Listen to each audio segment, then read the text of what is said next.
Simpiwe, it's wonderful to be with you, and it's so nice to see you sitting in the week in the studio, and thank you so much for being there for us this morning. Important conference taking place here in the Northwest at Sun City, and you've seen a lot of people coming down, and this has all got to do with the workings of the SABC, and also whether it be marketing, whether it be different innovations that the SABC are embarking on in order to move forward in this world. I mean, we keep on talking how things have changed, whether it be in the broadcast, what you see on television, what you hear on radio, what you see online. Everything is changing with regards to how people access their information and how they are entertained, how they are educated. I mean, these are all the things that were being discussed. So yesterday was day one. Of course, today is day two, and this is a very big day as well, where you're going to hear from radio, you're going to hear from all of the different role players associated here at SABC, but particularly when it comes to marketing and innovation. So it really is going to be very, very interesting. But in and amongst all of this, it's wonderful to be out and about to see the behavior of South Africans and how South Africans, and particularly tourism, is opening up and seeing a lot of people visiting the country, and also those living within the borders of South Africa, how they are enjoying in a post-COVID world, and of course in a world where we're finding financially things are very difficult, but how is tourism doing? We focused a lot on it when we did the tourism, when we focused on the Meetings Africa, but here we are out and about in Sun City, and we want to find out, because this is a big tourism mecca for people that want to come here and enjoy it. But how are they doing in reality? What are the numbers looking like? Well, nobody better to talk to us than Brett Hoppe, who is the GM of the resort of Sun City. You can talk to us a little bit more about how things are going. Good to see you. Dumela, Leanne, and welcome back to Sun City. It's a great privilege to have you here, and in fact the entire SABC team. It is. It really is nice, and thank you for putting the waterfalls on. Very important we have waterfalls in the background for this. Absolutely, absolutely. How are we looking? I mean, because we keep talking about, numbers, tourism, people coming in, great forecasts, but in reality, what's it looking like? Well, I think it's hugely exciting at the moment. We've had, enormous impact. One thing people need to remember is that our ability to grow on the international side is predominantly related to our airlift. And we've seen significant inroads in Cape Town in respect of airlift being added from a lot of markets, UK, USA, etc., and more to follow later in the year. So I think that's really exciting. That's the missing piece for us. But I do think that, given where we were in 2022, we had an enormous amount of support from the domestic market, and our numbers have been phenomenal, given the fact that for Sun City, 30% of our hospitality business is normally wrapped up in the international markets which we're not present. So we were really running unprecedented occupancy, supported largely by the domestic market, and also we've seen a significant return to conference business, which is really, really pleasing. And, the back end of this year, we are inundated with proposals at the moment. So whilst we're still in the international recovery phase, the conference market has really been buoyant for Sun City. And, from an international perspective, I know Cape Town really had a fantastic December, and then moving into January, similar. And then the outlook is really good. And as I say, the airlift is coming back fast. Middle Eastern carriers putting on additional airlift. So really exciting times for us. Yeah. It really is. I mean, it doesn't come without the nerves, without the nervousness, without the fact that, it's always you expect the unexpected. But financially, the world is in a difficult position, but people are looking and craving for adventure. And that for me is an important aspect of all of that. So locally, you would say that domestic travel is on a boom. Certainly for Sun City it is, and I know for a number of other products around us it definitely is. And I mean, it's going to be a trick now, because as the international business returns, airlift domestically becomes a challenge as we face these increased volumes.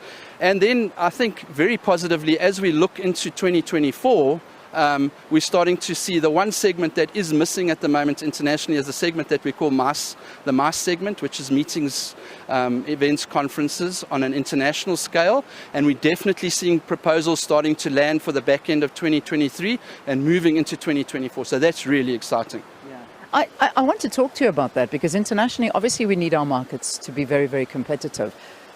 Currency-wise, yes, it is attractive. Electricity-wise, it's not attractive. And I mean, we can't ignore the fact that we are having an electricity crisis in the country. And I mean, I'm reading a lot of international articles and a lot of warnings from countries that are warning their citizens that are visiting the country to, in fact, we've got family visiting at this point in time, and they were warned by their government to say, look, don't travel at this time because there is going to be a problem. Don't do this because the so there are those warnings out there. Does that reputational hamper to the country? I think from a country as a whole, most certainly. I think every corporate organization, particularly in the hospitality sector at the moment, is working furiously on implementation of renewables. And, it's an absolute must right now, both from a cost perspective and from it being the right perspective or right thing to do. So, we're about to commence with the first phase of a significant solar installation that absorbs the whole roof of the convention centre, take care of about 10% of our load. But it's a huge challenge. And I think, my fear is for the smaller businesses. Luckily, as a corporate organisation, we're in the fortunate position where we can fund such, large-scale implementations, solar and otherwise, and pursue them. For smaller organisations, it's a real challenge. And as you point out, smaller lodges and smaller entities perhaps not capacitated to facilitate, ongoing power supply. I mean, we're quite protected here. We go to load curtailment. I've got 13 generators on the property. So we really don't go down. Notwithstanding, the impact on profitability is significant. Our diesel bill, as we talked about earlier, going into a protracted period of stage 6 is significant, into the millions. Give me the number. At about 3.7 million rand, depending on how long it endures for. So. Did you hear that, South Africa? 3.6 million rand on a stage 6 load shedding bill for diesel. We have to put this in our heads to understand that this is the effect that it's having. Doesn't matter how big or small you are.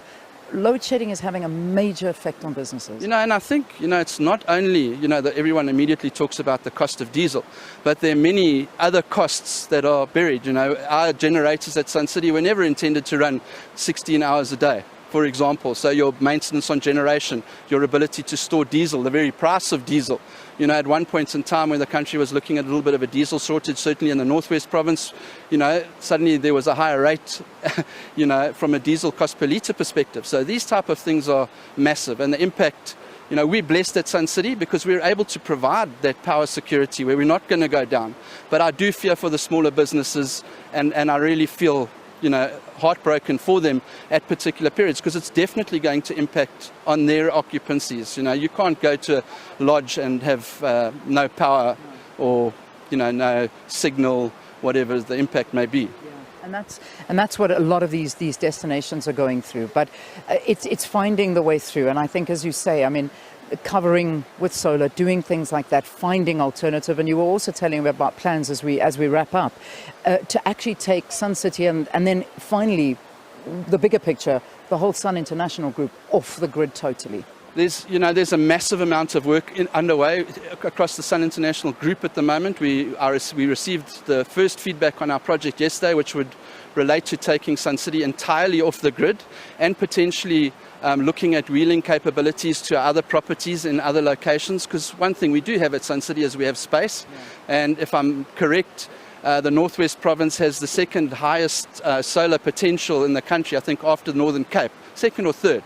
So, and all these things as a business person, you're suddenly starting to study solar and the ramifications there are, production capacities, panel productions and those type of things. So, it's a really changed world. It is. It really is. But Brett, thank you. Thanks so much for chatting to us this morning. Nice, bright and early, beautiful day out in the Northwest. And this, of course, is where we're here, showcasing everything that has to do with SABC. In fact, on the broadcast side, we're going to pop across to the convention centre and we're going to show you exactly what the SABC are doing. And what's so interesting is to see a lot of the stuff you don't get to see. You kind of see a microphone and a picture, but you don't know what is used in putting that through and some of the incredible innovations that SABC have got here. So that's what we're going to do in the next crossing, in the next hour here on the program. But Brett Hoppy, GM for Sun City, thank you very much for chatting to us, talking tourism numbers and the reality of doing business in an environment like this.